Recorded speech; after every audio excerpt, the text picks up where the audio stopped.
നീ കർത്താവിന്റെ രാജ്യവും നീതിയും അന്വേഷിക്കുവിൻ, നിനക്ക് ബാക്കിയുള്ളത് കിട്ടും. പ്രിയപ്പെട്ടവരെ, നമുക്ക് പലതും കിട്ടാത്തതിൻ്റെ ഒരു കാരണം കൂടെ ആ വചനത്തിലുണ്ട്.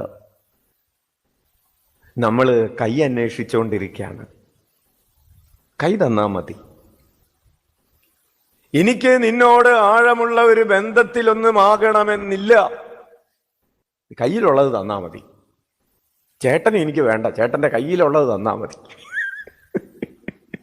ഈ ഒരു മനോഭാവം ഉള്ളത് കൊണ്ട് നമുക്ക് കർത്താവ് തരാനായിട്ട് ആഗ്രഹിക്കുന്ന പലതും നമ്മുടെ കുടുംബത്തിലേക്ക് എത്തുന്നില്ല, കൃപ എത്തുന്നില്ല. നമ്മുടെ ദൈവാന്വേഷണം ചടങ്ങായി മാറുന്നു. 4 മാസങ്ങളിലെ അച്ഛൻ ആവിലയിൽ നടത്തിയ പ്രഭാഷണം ഈശോയുമായിട്ടുള്ള വ്യക്തിപരമായ ബന്ധത്തിൻ്റെ പഠനങ്ങളായിരുന്നു. ഈശോയുമായി വ്യക്തിപരമായ ഒരു ബന്ധമുണ്ടാകുക. നമ്മൾ ഈശോയുടെ തൊഴിലാളികളല്ല. നമ്മൾ ആരല്ല? തൊഴിലാളികളല്ല, പണിക്കാരല്ല.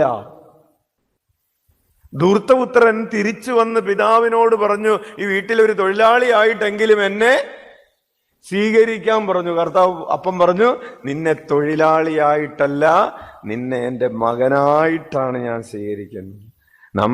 അതാണ് ബന്ധമെന്ന് പറയുന്നത്.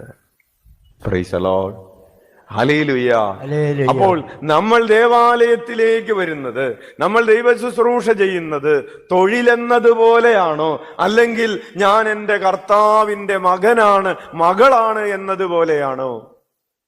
ചില മക്കൾ ഭവനത്തിൽ ജീവിച്ചു കൊണ്ടിരിക്കുന്നത് അത് ധൂർത്തപുത്രൻ തിരിച്ചു വന്നപ്പോ പറഞ്ഞതുപോലെയാണ്, തൊഴിലാളിയായിട്ട് സ്വീകരിക്കണമേ. കുടുംബത്തിലെ തൊഴിലാളിയായിട്ട് ജീവിക്കാൻ എളുപ്പമാണ്.